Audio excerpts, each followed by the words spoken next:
नमस्कार बच्चों, सुप्रभात। मैं प्रिया कश्यप आपकी हिंदी विषय की अध्यापिका कक्षा 4 में आप सभी बच्चों का स्वागत करती हूँ।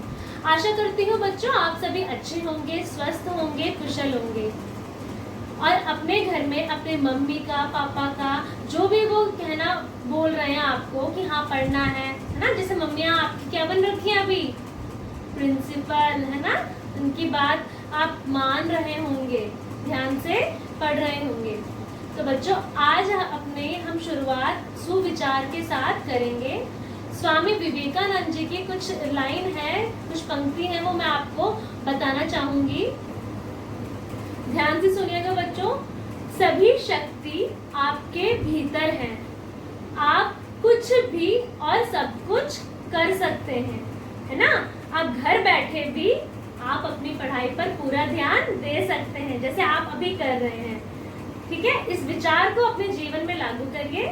चलिए, आज बेटा पढ़ाने से पहले मैं आपको ये नहीं बताऊंगी कि आज हम ये पढ़ने वाले हैं। आज हम ना एक एक्टिविटी करते हैं, उसके माध्यम से, एक गतिविधि के माध्यम से मैं आप ही बताएंगे कि आज हम क्या पढ़ेंगे।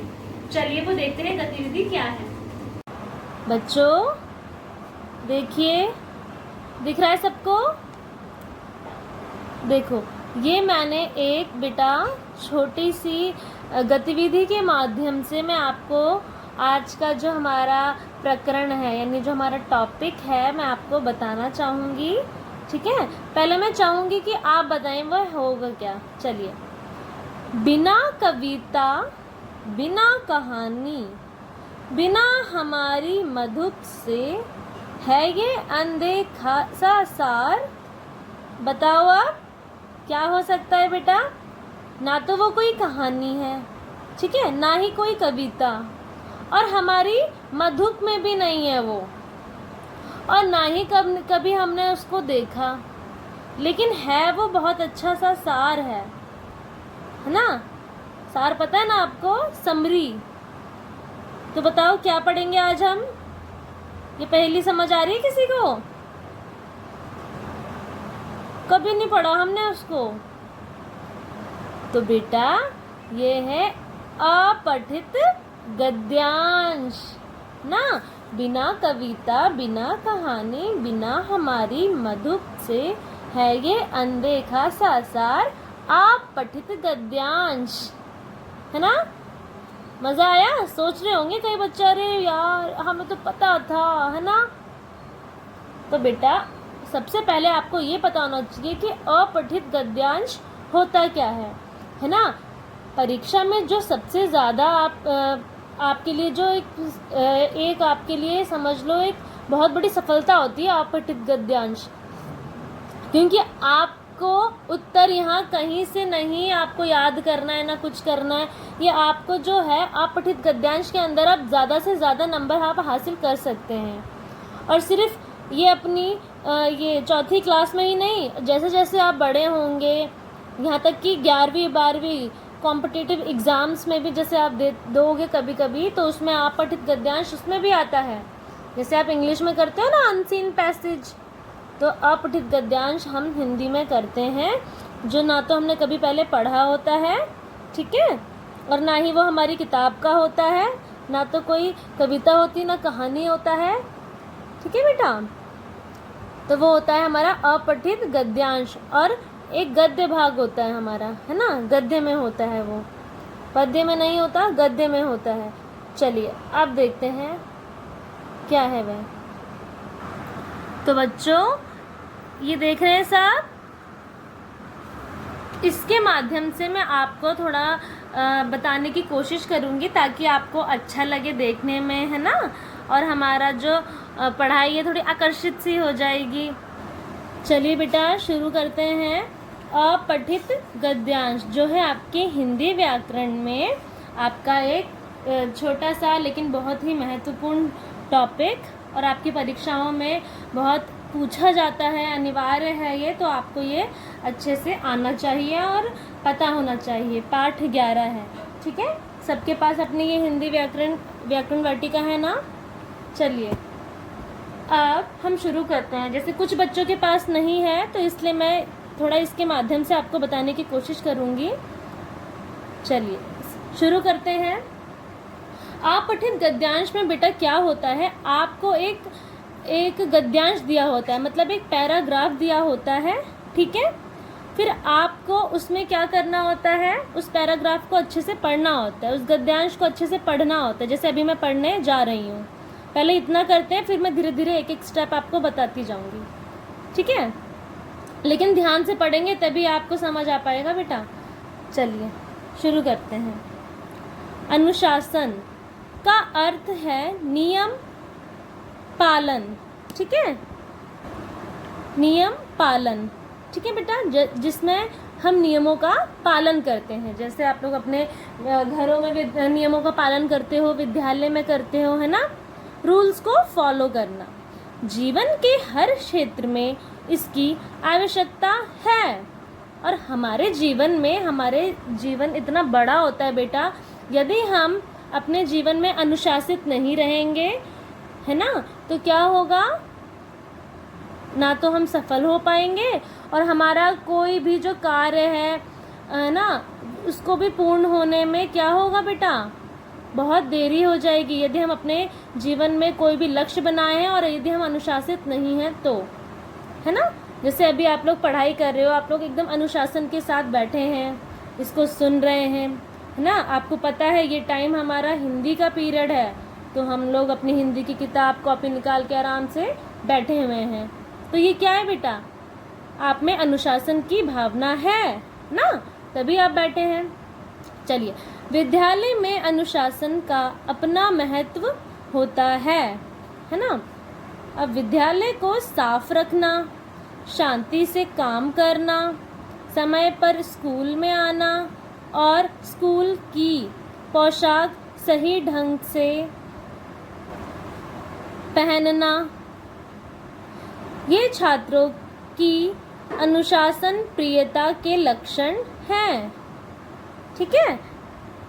अब इसमें क्या कह रहे हैं कि विद्यालय में क्या होता है बेटा, अनुशासन का अपना महत्व होता है ना। घर पे तो आप चलो जैसे भी संडे को, जैसे ज़्यादातर लोग बहुत ज़्यादा अनुशासनहीन हो जाते हैं, कहते हैं अरे आज संडे है, लेट उठना है, ये करना है, ये नहीं करना। कई लोग तो ऐसे होते हैं जो नहाते ही नहीं है। लेकिन बेटा और दिन आप क्या करते हो, जब आपको विद्यालय जाना होता है आप क्या करते हो, क्या करते हो, टाइम से उठोगे, टाइम से अपना ब्रेकफास्ट करोगे, नहाओगे, है ना, पूजा करोगे, मतलब एक आप अनुशासन में होते हो, है ना। ऐसे ही विद्यालय में सबसे ज़्यादा अनुशासन देखा जाता है। और जो बच्चे होते हैं, विद्यार्थी जीवन जो होता है, अनुशासन सबसे ज़्यादा बेटा विद्यालय में ही सीखते हैं, ठीक है। देखिए जैसे आपका जो अभी समय चल रहा है बहुत ज़्यादा ज़रूरी है ये, देखिए अनुशासन में रहने के लिए विद्यालय में अनुशासन का अपना महत्व है। अब विद्यालय को साफ रखना, जैसे आपको बोला जाता है ना, सर बोलते हैं आपको कि विद्यालय को आपको बेटा साफ करके रखना है ना। जैसे आप अपना घर साफ करके रखते हैं, ऐसे ही आपको अपना विद्यालय, अपनी कक्षा, आसपास सफाई रखनी है, शांति से काम करना है, कोई भी काम ऐसे जल्दबाजी में नहीं, है ना।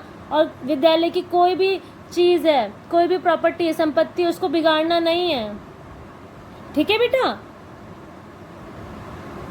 समय पर स्कूल में आना है ना। एक टाइम होता है, जैसे मान लो आपका स्कूल 8 बजे का है, तो यानी एक टाइम फिक्स कर दिया है। यदि कोई बच्चा लेट होता है तो उसको यानी वापस घर भेज दिया जाता है। क्यों?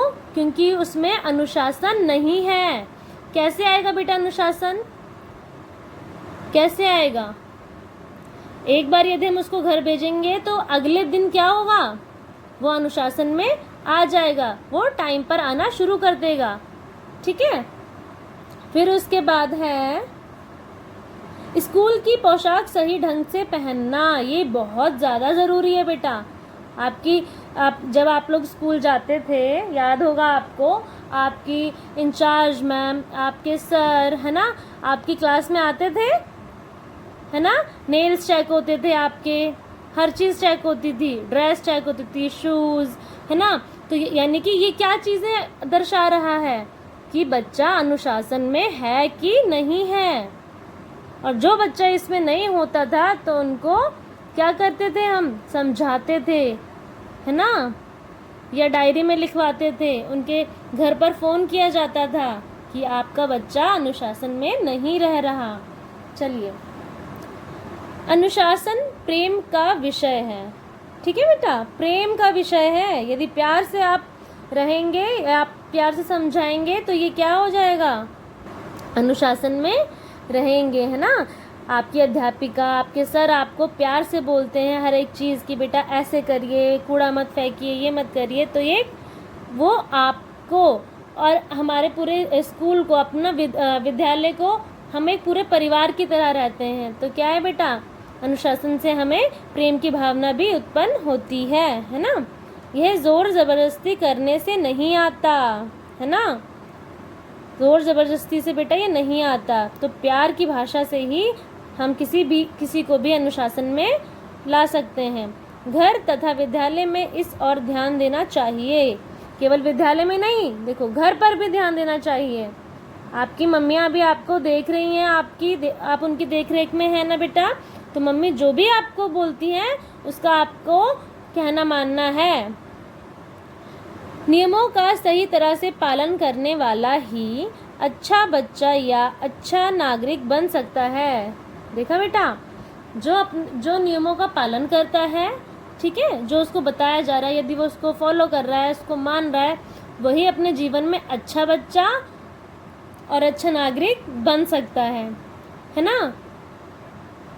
और आपको बेटा केवल विद्यालय और घर में ही नहीं, आप अपने देखो, जब भी आप सड़क पे जाते होगे, आपको ट्रैफिक रूल्स पता होने चाहिए कि आपको कहाँ रुकना है, कहाँ नहीं रुकना, कि हमें रेड लाइट पे रुकना होता है ना, ग्रीन पे चलना है। ये नहीं रेड लाइट है तो आप गाड़ी निकाल ले रहे हैं, ऐसा नहीं। अभी तो आप छोटे हैं, लेकिन ये बात आपको ना आगे चल के और अच्छे से आप याद रहेगी आपको, ठीक है। कि जब हम बड़े होंगे या हमारे सामने यदि ऐसा हमारे पापा भी करते हैं तो आप उनको समझाइए कि नहीं पापा, हमें अनुशासन में रहना है ना। चलिए अब देखो, अब इसका क्या है बेटा, अब इसमें क्या पूछा जाता है, हमने ये पढ़ लिया पूरा गद्यांश, ठीक है। फिर उसके बाद इसी में से ही ना कुछ प्रश्न होते हैं। अब मैं प्रश्न आपको दिखाना चाहूंगी।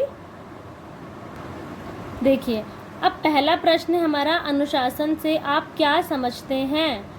जितने भी प्रश्न है ना बेटा, सब आपको इस गद्यांश में से ही मिलेंगे। अब चलिए हम ढूंढते हैं, है ना। देखो, तो अनुशासन का अर्थ है नियम पालन, है ना। अब देखिए, मैंने इसके अलग से उत्तर लिख रखे हैं। देखो, नियमों का पालन करना, ठीक है। अब दूसरा देखेंगे, विद्यालयों में अनुशासन बनाए रखने के कोई 2 तरीके लिखें। अब विद्यालय में अनुशासन कैसे बना के रखना था, हमें पढ़ा था ना हमने गद्यांश में। अब देखिए, इसमें तो कई सारे बताए थे, लेकिन हमें केवल 2 करने, 2 तरीके बताने।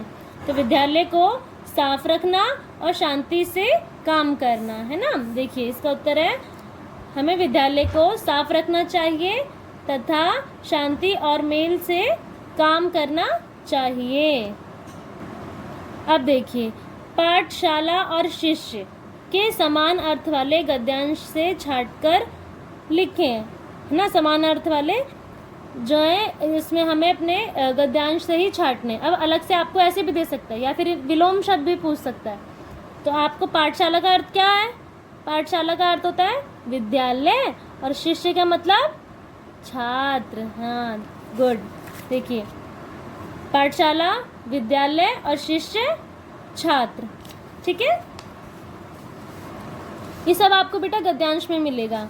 फिर उसके बाद गद्यांश का उपयुक्त शीर्षक लिखें। तो पूरे जो गद्यांश है उसमें बेटा किसकी बात हो रही है, अनुशासन की। तो हमारा शीर्षक क्या होगा बेटा, अनुशासन, ठीक है।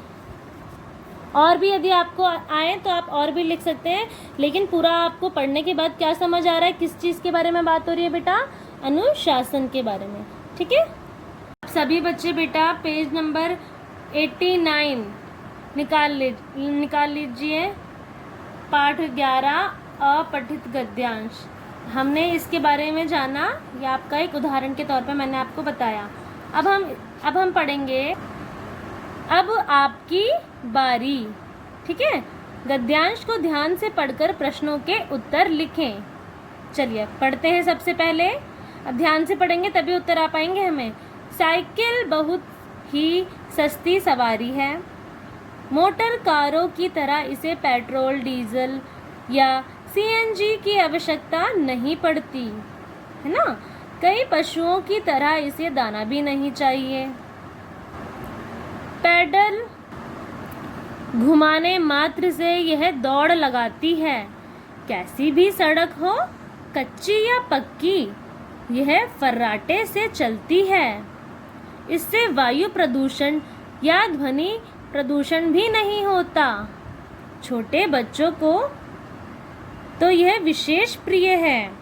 आजकल बाजार में साइकिलों के एक से बढ़कर एक मॉडल उपलब्ध हैं, है ना बेटा। समझ में आ रहा है किसके बारे में बात हो रही है? साइकिल के बारे में। सारी इसमें साइकिल की विशेषताओं पर ध्यान दिया गया है। बेटा अब हम इसके प्रश्नों की ओर चलेंगे। साइकिल कैसी सवारी है? तो साइकिल बहुत सस्ती सवारी है। जो हमने अपना पीछे देखिए यहाँ पढ़ा था ना, साइकिल बहुत ही सस्ती सवारी है। तो समझ में आ गया। आपको जो प्रश्न के उत्तर हैं वो गद्यांश में ही मिलेंगे बेटा। फिर दूसरा देखिए, मोटर कारों की तरह साइकिल को क्या नहीं चाहिए? तो पेट्रोल, डीजल या सीएनजी नहीं चाहिए, क्योंकि मोटर कारें, मोटरसाइकिल हो गई, कार हो गई, ये कैसे चलती हैं? ये तो पेट्रोल, डीजल, सीएनजी से चलेंगी। लेकिन जो साइकिल के लिए कुछ नहीं चाहिए होता है बेटा, है ना, इन सब की जरूरत ही नहीं होती।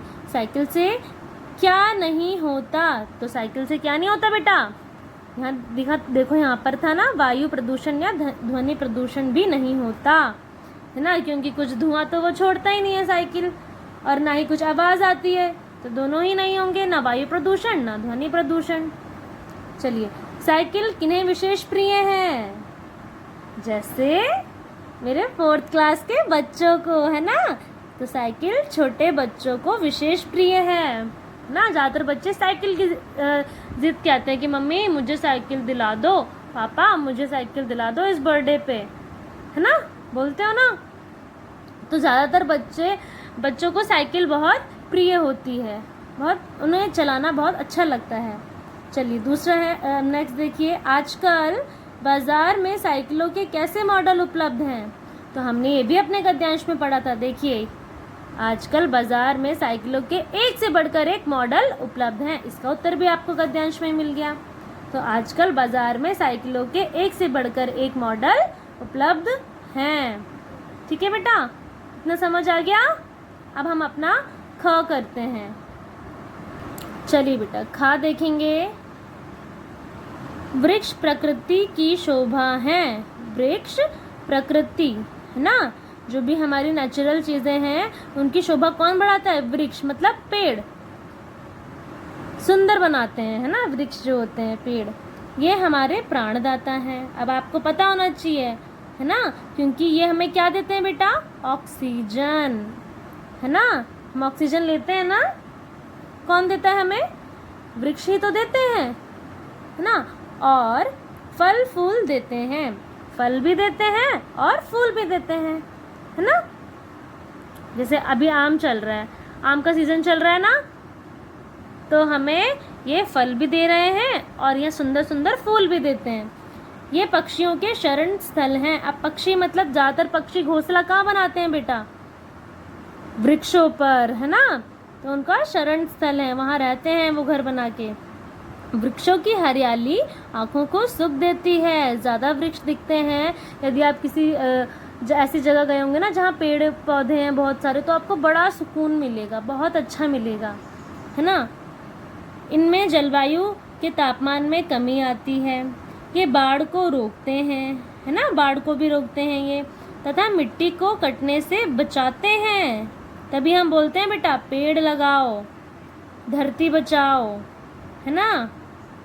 इसकी जो जड़ें होती हैं बहुत अच्छे से हमारी धरती को मजबूत कर देती हैं, है ना। चलिए, फिर उसके बाद वृक्षों से हमें अनेक लाभ है, यानी बहुत फ़ायदा है हमें वृक्ष अगर यदि हम लगाएंगे तो। इनकी जड़, छाल, गूदा, फल, फूल, पत्ते, रस, गोंद सभी हमारे काम आते हैं। अब ये चीज़ें जो हैं हमें एक वृक्ष में, एक पेड़ में मिल जाती हैं और जो हमारे बहुत काम आती हैं बेटा, परंतु हम लोभवश इन्हें हरा ही काट डालते हैं। मतलब हम अपनी लालच में, अपने लाभ के लिए हम इन्हें काट देते हैं, है ना।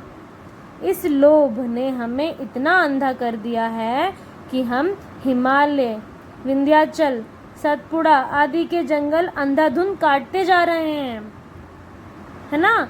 ज़्यादातर आप देखेंगे हिमालय में, विंध्याचल में, सतपुड़ा, है ना, ये तो बहुत ज़्यादा ये प्रसिद्ध जगहें हैं। हिमालय हमारा हो गया, जरिए आप देखेंगे ना तो बहुत ही हरियाली है वहाँ, ठीक है। और क्या हो रहा है बेटा, सतपुड़ा के जंगल भी देखो कितने ज़्यादा प्रसिद्ध हैं, लेकिन क्या हो रहा है, अंधाधुंध काटते जा रहे हैं। मनुष्य अपने लाभ के लिए इनको काटे जा रहा है ना। चलिए उसके बाद देखते हैं, इस प्रकार हम अपने ही पैरों पर कुल्हाड़ी मार रहे हैं, है ना। अभी तो आप अच्छे से सांस ले रहे हो, लेकिन हमारी जो आने वाली पीढ़ी है उसका क्या बेटा, उनका भी तो हमें सोचना है ना। अतः हमारा कर्तव्य है कि हम पेड़ों को बचाएं और अपने जीवन में कम से कम 5 पेड़ अवश्य लगाएं, ठीक है। अब यदि ये मान के चलिए आपको पेड़ लगाने हैं, अब ना आप छोटे बच्चे हैं ना, मम्मी के साथ, पापा के साथ मिलकर आप पेड़ लगाइए बेटा, कम से कम 5 पेड़ अवश्य लगाएं। स्कूल में लगाते हो ना पेड़, हमारा विद्या बाल भवन देखो कितना हरियाली है, इसमें एंट्री करते मानी देखो पूरा हरियाली हरियाली है ना बेटा। तो आपको ये ध्यान रखना है कि हमें यदि अपनी आने वाली पीढ़ी को और हमें स्वयं भी, अगर हमें शुद्ध वातावरण चाहिए तो सबसे ज़्यादा ज़रूरी है हमें पेड़ लगाना चाहिए। अब हम इसके प्रश्न देखते हैं बेटा। पहला प्रश्न देखिए इसका, वृक्षों से होने वाले कोई 2 लाभ लिखें। अब 2 लाभ क्या हैं, क्या करते हैं वृक्ष हमें ऑक्सीजन और फल फूल देते हैं। और दूसरा क्या लिखोगे, वृक्ष जलवायु के तापमान को कम करते हैं, है ना। और भी लिखना चाहते हैं तो आप लिखेंगे, देखो इसमें भी दे रखा है, वृक्षों की हरियाली आंखों को सुख देती है, ये बाढ़ से रोकते हैं, है ना, मिट्टी को कटने से बचाते हैं। तो मतलब आप और भी लिख सकते हैं, लेकिन यहाँ पर केवल 2 ही पूछा गया है, तो आप 2 लिख दीजिए। उसके बाद दूसरा देखिए, पेड़ों के प्रति हमारे क्या कर्तव्य हैं। क्या पढ़ा था बेटा हमने गद्यांश में, हमारा कर्तव्य है कि पेड़ों को बचाएं और कम से कम 5 पेड़ लगाएं, है ना। अब इस गद्यांश का उपयुक्त शीर्षक लिखना है आपको। शीर्षक मतलब आपको एक नाम देना है। क्या नाम दोगे आप इस गद्यांश को पढ़ के, तो जैसे जीवन दाता पेड़, है ना। ये तो चलो मैंने दे दिया, लेकिन आपको और भी कोई अच्छा आ रहा है नाम तो आप वो भी दे सकते हैं, लेकिन आपके गद्यांश से मिलना चाहिए वो, ठीक है बेटा। अब बेटा मैं आशा करती हूँ आप सभी को आज का जो भी मैंने आपको अपठित गद्यांश पढ़ाया है अच्छे से समझ आया होगा। इसको एक बार आप घर पे और दोहराइए, ठीक है, और कोशिश करिए कि आप जो इसमें मतलब सुलझा नहीं है उसको सुलझाएं ना, उसको हल करें, अपने आप से करने की कोशिश करें। और जितना भी मैंने आपको ये करा रही हूँ बेटा किताब में, आपकी पुस्तक में, ये होना चाहिए काम, ठीक है। हम कभी भी आपके को फ़ोन आ सकता है कि अपना होमवर्क दे दीजिए, जो भी आपको कराया है, तो इसलिए आप जो भी मैं आपको करा रही हूँ ना, आप अपनी किताब में करते जाइए, ठीक है बेटा। जिनके पास नहीं है उनकी मैं परेशानी समझ सकती हूँ बेटा, लेकिन कोशिश करिए जल्द से जल्द वो किताब खरीद लें। चलिए बेटा, सभी बच्चे घर में रहेंगे, ठीक है, मम्मी पापा दोनों का कहना मानेंगे और अच्छे से पढ़ाई करेंगे। धन्यवाद।